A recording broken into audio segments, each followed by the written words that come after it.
Kristyna. I am so happy we get to do this. I'm so excited to be here. You came all the way from Alabama, but you're a California girl, which I just learned. You did? Yeah. I know. It's been a huge adjustment going from California, and then I went to Nashville, and then I went to Huntsville, so it was a little bit of a segue. My goodness. But it has been really wonderful. Like, Huntsville is so great, and I love the way that it's developing. It's becoming home. It's your home now. It is. It's my home, and my husband's family there. My mom actually moved to Huntsville in the last year, so my mom is there now. So it's so wonderful having her with my kids now. It's good to have family around. We'll talk about that too later on, about our support and our community. But I'm just happy that we get to have this conversation, like a real girl chat about all our struggles that we go through as women, what we have to conquer every single day, whether that's hair loss, our health, our physical health, our physical appearance, our confidence, like everything, you name it. Being a mother, being a wife, I mean, all the things. I could keep going, all the things. But we would be here a lot longer. But first, I just want to say you look stunning, and I want to know what wig you're wearing. Oh, people got to know, girl. This is one of my favorites. So this is Ellen Villa's Lia II, and I'm wearing it in sand multi-rooted. This is going to be my go-to for the summer. Yeah. Because it's perfect. I cannot stand being hot in the summer. I love the fact that you wear a lot of blonde. I do. But I do see on your social media, which is really cool and fun, that you've kind of ventured out of the blondes, and you've kind of ventured into the dark browns and even reds. I've seen you do. Pinks. Pinks. Yes. Yes. What did you have to go through when you were searching for wigs? I feel like when you're first looking to make that first wig purchase, it's like you want something that is so closely resembled your bio hair. You don't want anybody to know. And so for me, it was that kind of like, you know, highlighted blonde. And it can be really difficult when you're shopping online to figure out what the right color is, because they look so different in all different lighting. So it's really hard to determine. So it can be incredibly challenging. But my first venture into wigs, I wanted it to look exactly like my bio hair. I didn't want anybody to know. Yeah, who doesn't? No. Now, were you a natural blonde, or was that something you kind of did when you were younger? Like, it just kind of... I just kind of have like that ashy, dirty dishwater blonde, and so I would always just highlight it. Yeah. And then as I got older, grays came into play, so I had to color it. Yeah. Well, you're a makeup artist too, which I learned. I love do that on the side. I love that so much because you get to play with different color schemes, and especially too, I think women forget winter time, springtime, summer, your skin tone changes. Yes. And it's okay to venture out to different colored toned wigs, whether it's ashy or warmer tones. Like, how do you find yourself changing your makeup and changing your wig colors? Do you match it to your outfits? And I always say I pick the outfit usually first, whatever I want to wear that day. Then I match the wig, and then I match the makeup. So it's really fun. Once you kind of get your footing into wig wearing, it's really fun to just kind of play around with it, because they are accessories. Talk to me about your support system. Like, how is it at home? Like, when you first started wearing wigs, was that hard for you to like come out of, I guess people call it the wig closet? Yeah, the wig closet. So with my immediate, like my husband was supportive from day one. So when I first found the wig that I was going to order for the first time, I showed it to him, and you know, he was okay with it, and he's always been incredibly supportive, and I feel like that has made all of the difference at home. Yeah. My kids don't think anything of it because they're so small that that's really all that they remember is mom wears wigs, and so it's very normalized for them.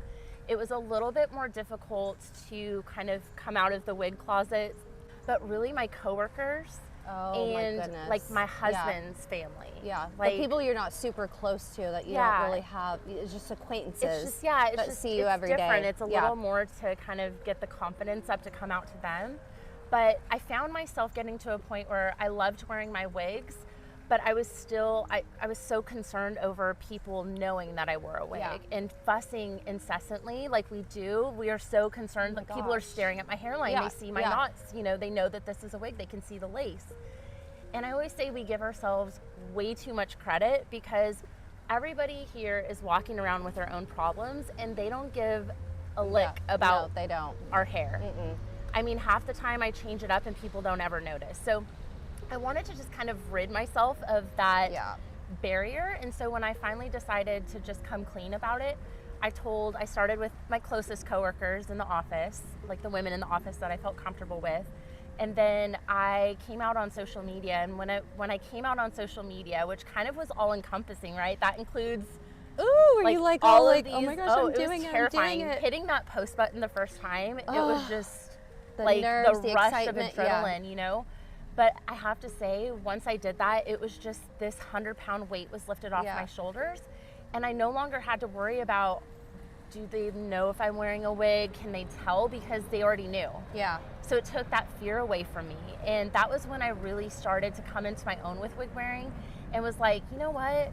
Screw it. I've been dealt this card. I can't do anything about it. I can fight it all I want and I can feel bad about myself, or I can have the most fun that I possibly can with my wig wearing journey. And so that's kind of like the catalyst for like how I started branching in. It's almost like that switch in your brain. Like you have to switch it on. You have to just go for it, because I bet you didn't realize the community that would flood oh my gosh, your DMs and everybody who has gone through something similar or something completely different that's like, I haven't told my husband, or I haven't told my friends, or you know, this person doesn't know. And you just made me that much more confident in helping myself be confident in my wig wearing journey. And I do feel like that is the one thing that I never knew when I was suffering from hair loss in the beginning, and I was suffering in silence. You know, I felt very alone in it because I mean, I love my husband, but they just don't understand what kind of toll that takes on you as a woman. You know, we associate our hair as our femininity, and when you start losing that, it's terrifying because you feel very helpless and you don't know what to do, and you feel very exposed.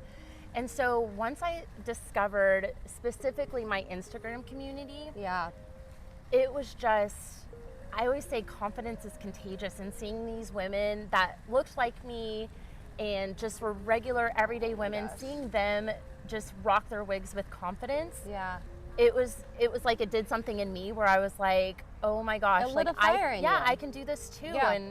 And that's what I wanted to do for other women. You know, when I started getting to that point in my wig wearing journey where I felt good at you know, where I was like, I want to be that resource for other women. And I feel like the more that we talk about it, the less weird it is in general. For sure. And I mean, you look at like 10 years ago, even 5 years ago, like people weren't really talking about it. I think just recently, because more women are coming forward, we have this huge support, which is just amazing. It's so amazing. And I love seeing all the women come forward and talk to each other. And now we're just like, what wig are you wearing? What color? What is that? Oh, I have that one in this color. And it's so fun. Cool. It's so fun to be around women. And it just kind of takes all of the pressure off when you're around a bunch of women that are, you know, wearing wigs. Like, we'll fix each other's hair, and we're like, girl, you need some help. Girl. There you go.